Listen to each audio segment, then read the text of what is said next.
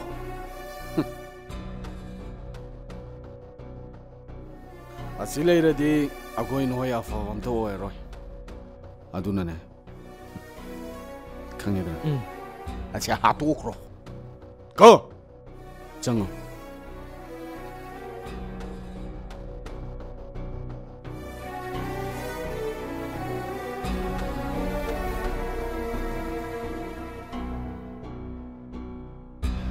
Sao biết đi, chắc rồi này cô.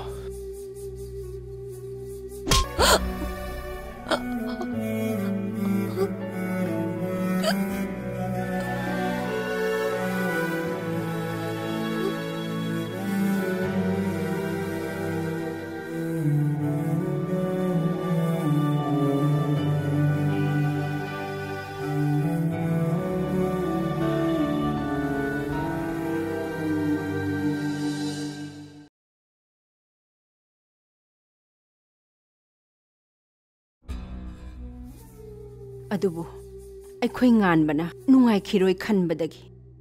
Abe lay kidri hay ba se? Nga si pawag kanghandri. Inama, adu di kangan ba na patra? Bema, hantaki matang asida haidoki na khali. Aduga doctor na hay ba da? How kiba thogdok sing do? ꯑꯩꯈꯣꯏ ꯏꯕꯨꯡꯉꯣꯒꯤ ꯃꯃꯥꯡꯗ ꯎꯠꯂꯕꯗꯤ ꯁꯣꯏꯗꯅ ꯅꯤꯡꯁꯤꯡꯂꯛꯀꯅꯤꯅ ꯍꯥꯏ ꯑꯗꯨꯅ ꯏꯕꯦꯝꯃꯅ ꯌꯨꯝꯗ ꯂꯥꯛꯄꯤꯗꯨꯅ ꯅꯤꯡꯁꯤꯡꯂꯛꯅꯅꯕ ꯏꯕꯦꯝꯃꯅ ꯃꯇꯦꯡ ꯈꯔ ꯄꯥꯡꯕꯤꯌꯨ ꯍꯥꯏꯖꯔꯤꯕ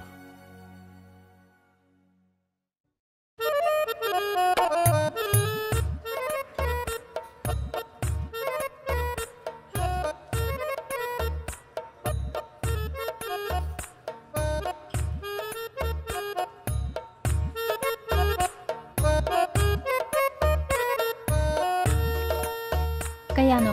Toradong pirmodo. Tara pujo bido. Phagee sini. Lao chango. Phagee amta ngai kho. Ngan bana makok da soga. Yamna kok thok sin dori je. Idea am lere.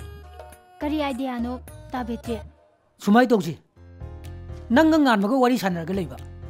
Aina utup paira tunglum dai makok tu da pha thoma. Adai di hanai du muka urani nanga muni jang ani dana. Adumai toro jeba. Yare tabetri. Ningsing lakpadi lair dana amuk sidokhi dana wa thoknarani. Changa silauba karan da sungang leidana. Eh, karan nati ne. Nangi phanabani ne. Kaur je. Ai gi di yam phakrajani. Kaino tabetri na haidubo. Nawai akoi khungang da leringai da aina mangodi pasa pubuni. Hojikti kaugramnina singdrasu yare dana. Changa silauba karan da sungang leidana. Lao sango. Yari ne nayung gumuni ne.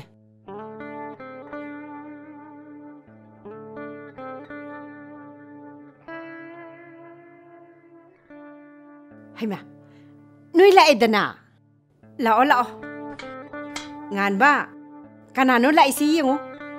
Aina haibadune. Ibema wari sanarang koko. Ai cha lo lokige. Itima cha duna di yaroi da. Cha du da ko ma hapchalo. Chak ta na ba. Hinjang hau budi akoi ngan ma sachar jani. Leibadu di aina dum leiru rage. Phagee su nong phado lakani hinjang hau pija ji keino. Ngan badagi paisa lauraga leiru ro ko. Cha hana thake si ai cha lo lokige ko. Noi wari otai sanarang ko. Ngan ba nang su kaubo yo ding sai turani. Satpado yam tappe ba.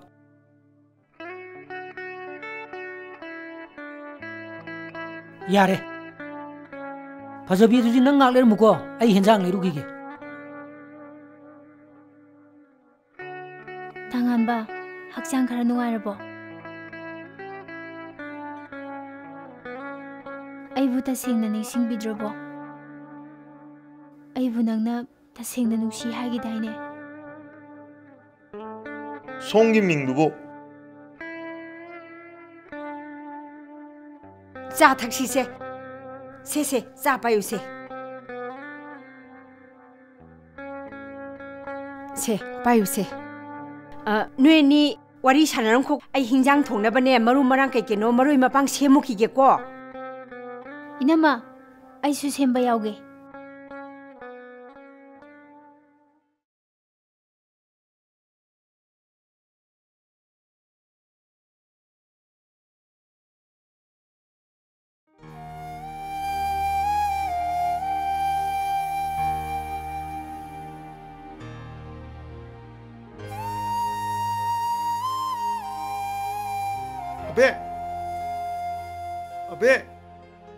Abe. Ibungo, nang amuk kari leire. abebu ong ta una jaba yagadra. Madi mayumda laine na satkiba kuirene.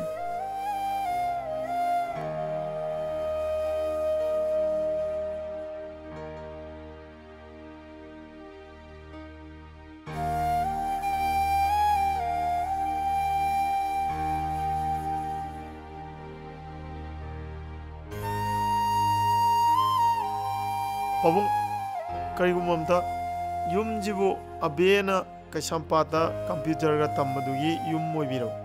Ibungona kana Aigi ming malem nganba phal deini pong. madi mapanda laik tamba sarhangrene. Mana mima oiri bauti. Kana gumamtana ayep pibi dana ba aidana. Ibungona su yaraga di mateng khara pangbiyo.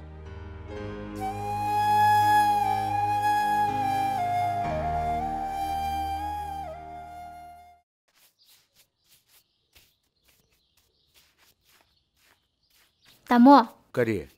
Ngasi di ta battery su yaudamnina ai parking bok ta thimbigira. Parking bok thiloba. As ai si thaba asin ba masat kadabdi leibani. Yani yani ngai ko ai ngan bathilange. Hey, ngan ba? Ngan bo. Tamo. Hey, phajabise parking bok ta thimbiru su chalune. Tamo Natte jadam wani. Yare tamo. Ai rikshom phara chachagrage. Yani yani ai ngan bathilange. Ngan badang asibok tang thin bada siradra ba. Ai thabak asin ba mami na ngai leiren tawbane ba. Ngak ta thin biru su chalo ba. Chaloi mi. Lo sajlo. Tamo, ai mung chalu khige. Cho.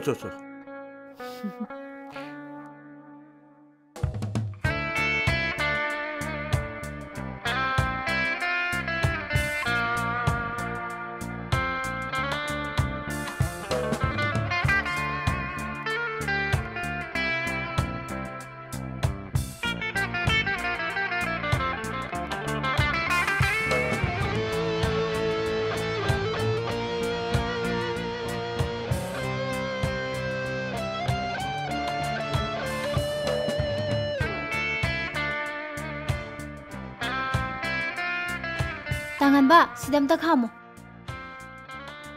Ai sida se pa om ta pirange.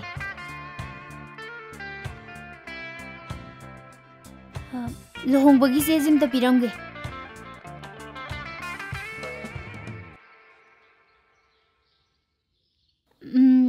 Tangan ba, nang na thanda le hoba nungai roi, changu silao. Thienga kanjida sat piramalo. As, ithan chang batal leba, changu silao. Sat piramalo mi. Ai si sum leonge. As, lao, changu silao. Lao ba. Silek sida dum chalo. Aduga silera khubje phawdo parking do dum leiram. Nang chepaw pirama dum chakro ai chali. As.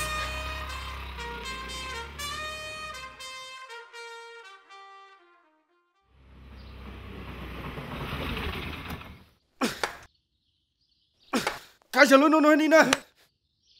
ꯑꯩꯈꯣꯏꯅ ꯁꯤꯔꯦꯟ ꯂꯩꯕꯗꯣ ꯍꯧꯖꯤꯛꯇ ꯊꯦꯡꯅꯔꯦ ꯏꯌꯥꯝꯕ ꯀꯔꯤ ꯀꯥꯡꯖꯝ ꯍꯨꯏꯔꯥꯡꯕꯤꯗꯣ ꯅꯠꯇꯦ ꯏꯌꯥꯝꯕ ꯅꯍꯥꯟ ꯑꯩꯈꯣꯏꯅ ꯅꯨꯄꯤ ꯑꯃꯒ ꯍꯥꯠꯈꯤꯕꯗꯣ ꯀꯔꯤ ꯆꯥꯁꯤꯟ ꯊꯛꯆꯤꯜꯂꯒ ꯅꯪꯅ ꯑꯃꯨꯛ ꯌꯦꯡꯉꯨꯔꯒꯦꯕ ꯏꯌꯥꯝꯕ ꯋꯥ ꯑꯃꯇꯪꯅꯤ ꯆꯥꯔꯛꯏꯁꯦ ꯍꯥꯄꯨ ꯆꯥꯔꯝꯅꯤꯌꯦ ꯅꯣꯏꯅꯤꯅ ꯈꯜꯂꯤꯕ ꯋꯥꯈꯟꯗꯨꯗꯤ ꯁꯨꯃꯥꯏꯅ ꯇꯧꯔꯦ ꯆꯤꯡꯗ ꯂꯥꯃꯩ ꯆꯥꯒꯅꯦ ꯑꯩꯈꯣꯏꯒꯤ ꯇꯝꯒꯤ ꯀꯨꯝ ꯂꯩꯅꯥꯁꯤꯅꯅꯦ ꯄꯨꯈ꯭ꯔꯤꯗ ꯆꯣꯡꯊꯔꯒ ꯁꯤꯗꯨꯅꯤ ꯅꯣꯏꯅꯤꯅ ꯇꯧꯔꯤꯁꯤ ꯏꯌꯥꯝꯕ ꯏꯃꯤꯠ ꯑꯅꯤꯁꯤꯅ ꯗꯥꯏꯔꯦꯛ ꯎꯔꯕꯅꯦ ꯏꯌꯥꯝꯕ ꯐꯥꯏꯕꯣꯛ ꯑꯣꯏꯖꯥꯔꯣ ꯃꯣꯏꯒꯤ ꯏꯃꯨꯡꯗ ꯇ꯭ꯋꯤꯟꯁ ꯂꯩꯇꯦ ꯏꯌꯥꯝꯕ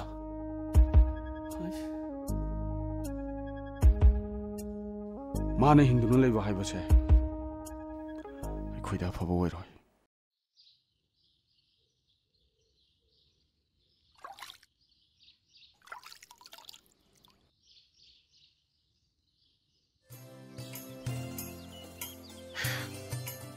Tangan ba, thaba yam phaiko.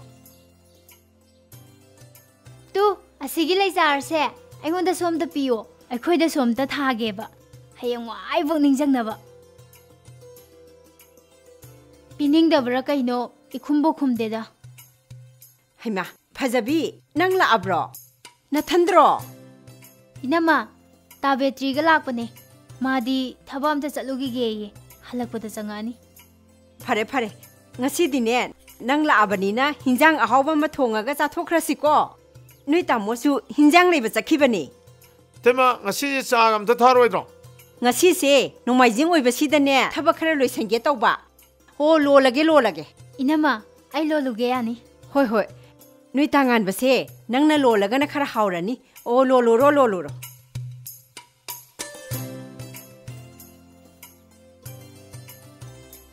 Segai raga yeng lola, thajad raga nahagna, nungsibana, pathok laba thamo. Tema. Kaidore ngan ba. Tema waje phajabi daina hajiran khanbani. Adu itema haibna phani khali. Kari wanu ngan ba. Phajabi na yumji da toina lakpase. Lekai minong misa soidan langani. Aduna minong misa langdri aida. Itema phajabi yumji laktana ba khara aigo. Kaino nang munga horobro.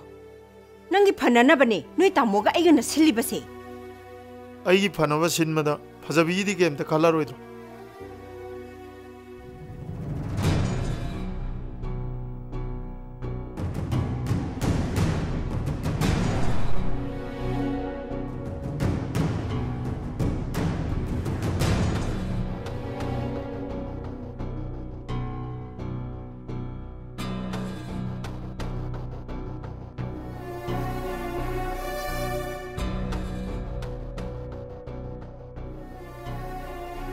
Nama, tamo khoi inama khoi na silise. Ay ang taungang bitado rabrahay na kali.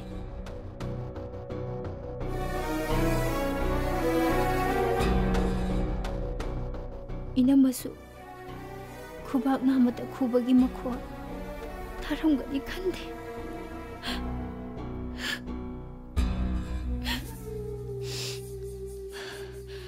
Nungsinabase, tamoy amakakta na hekta nungsira ngayaba natte.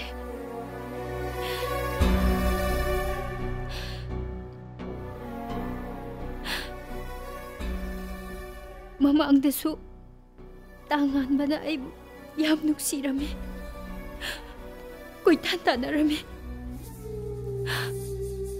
Hoy, mado, mapok ang magumoy kre.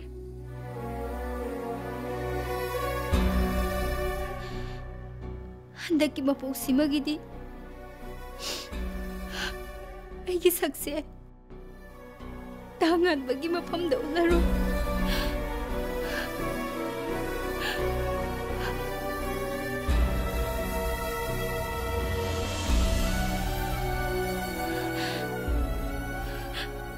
Inama, Nungshibase, Phagee Natte, ay salage.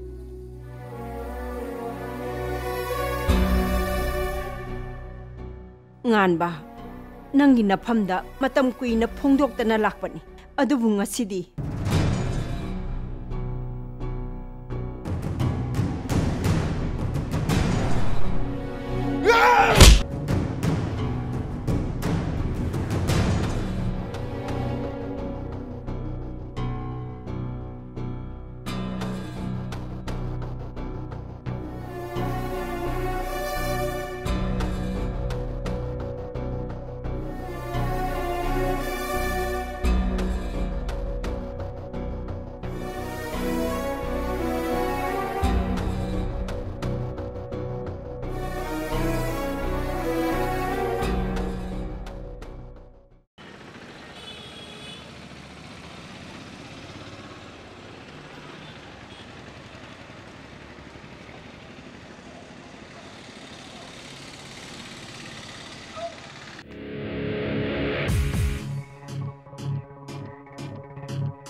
Marup, kodom sa khradano khangobra.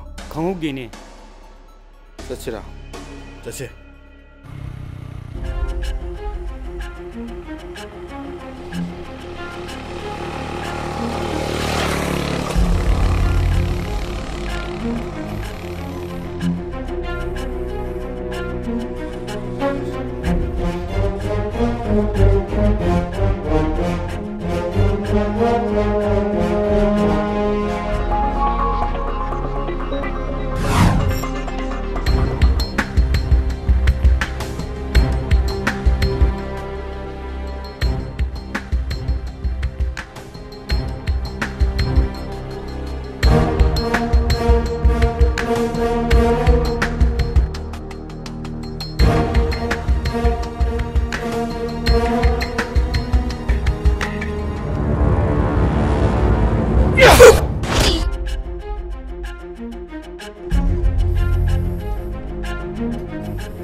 Yam chumi tango na chawbiri se. Tango gi isa nupina chawraga chakhibase. Ekhoi su haifam khangdana nungaiti. Ibe manasu ekhoi gi mateng se yam chawna pangkhra bajani tango. Ibunga. Ai punamuk loin khang. Ai loin khang. Ai khoi bu khungang da leibani aidana. Hairi makai pangya yarn khanbadu su. Ibunga su khara langan. Tai bungona wakhaldo amarom da satkidawre. Ekhoi di ibe mase inaw nupi magni khanjari bani tai bungo. Bema. Noina khanbadu ngaktana yaba natine. Ibe mo hoigi inaw padogi mo mo tawdu natro. Aigi isa nupi na mabungning waruri se. Summe tai bungo. Sa thaksi tamo. Inama.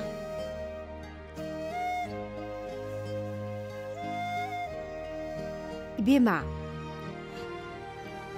Nang ngarang saura satkibado nui tamoga ibani se kayam nungai hogdre. Ngasi ayuk se ikang khangaudana ekhoi ngan bananya nahan khagi iman manadana nui desa usien hek haibaduda nangi phane amasu singni habra kaino tanja sare haiduna hekta hogol ala abani. Inama, tangan babu, haukiba thawdoksingdu loi ningsange haibro.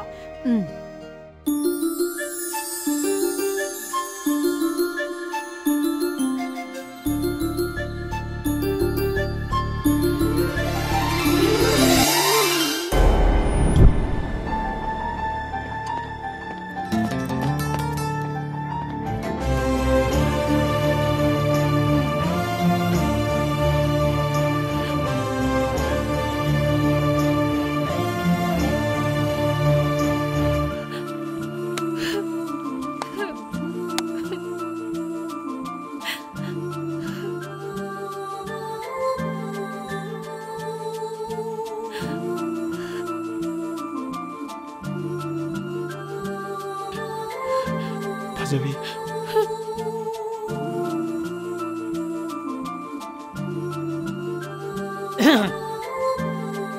Phagee, nang busa ising unar bo.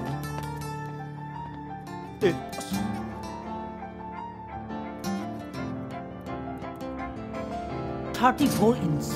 Kaino ta betri? Hey, nang luhong bagi poloy nap tamini ne. Ha.